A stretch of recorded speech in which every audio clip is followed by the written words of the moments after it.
रवि एक पेन खरीद पाता था। तो एनी हाउ बच्चों, अब जैसा ही वो ग्रेड 12 में जब राहुल और रवि पहुंचे, खैर उनके कॉलेजेस अलग, उनका पाथ अलग हो गया।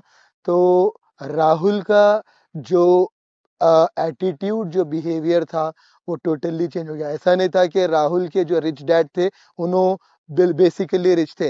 एक्चुअली राहुल के फादर पहले रवि थे, यानी कि रवि के स्टेज पे थे, अपने आप को बिल्डअप करके एक बिजनेस बिल्ड करके, और फिर अब यानी कि वो स्ट्रगल करे तो राहुल स्ट्रगल नहीं करना, इसीलिए राहुल को सारे चीजें दी। और बच्चों, यहाँ उन्होंने कर दी गलती। ये राहुल के फादर की सबसे बड़ी मिस्टेक थी।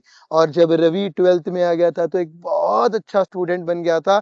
यानी कि रवि ऐसा बन गया था कि आप कोई भी क्वेश्चन दो रवि को, झट से और फट से क्रैक कर देता था, फिजिक्स मैथ्स का।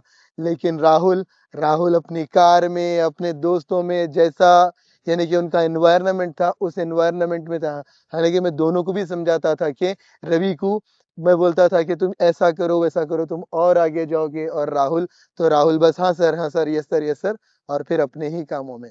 एनी हाउ, तो जो मैं एनालाइज किया हूँ कि राहुल के फादर जो मिस्टेक किए, ताकि वो बात आपके सामने रख दूं मैं, ये 100% राहुल के फादर ने मिस्टेक की। बच्चों, बच्चों को ग्राउंड रियलिटी बताना बहुत जरूरी होता है।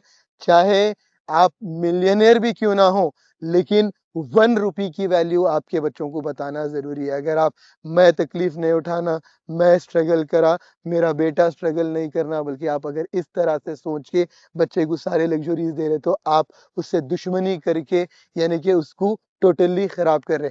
आज राहुल का स्टेज क्या है आपको बताऊं? बोलूं आपको? राहुल इज नो मोर।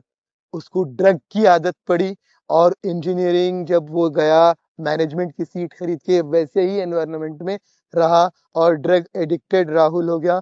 और फिर एक दिन उसको ड्रग ना मिलने पर राहुल ने कर लिया सुसाइड। राहुल सुसाइड कर लिया बच्चों।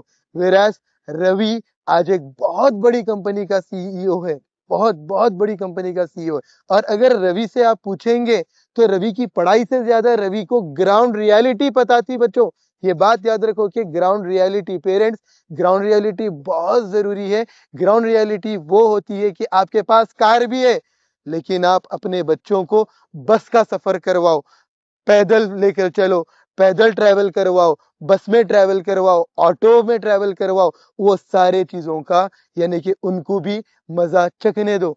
आपके पास बड़ी बिल्डिंग है, लेकिन आप कोई एक झोपड़ी में बच्चे को लेकर जाओ, एक आधा घंटा उसके साथ बैठो, ताकि आपके अंदर भी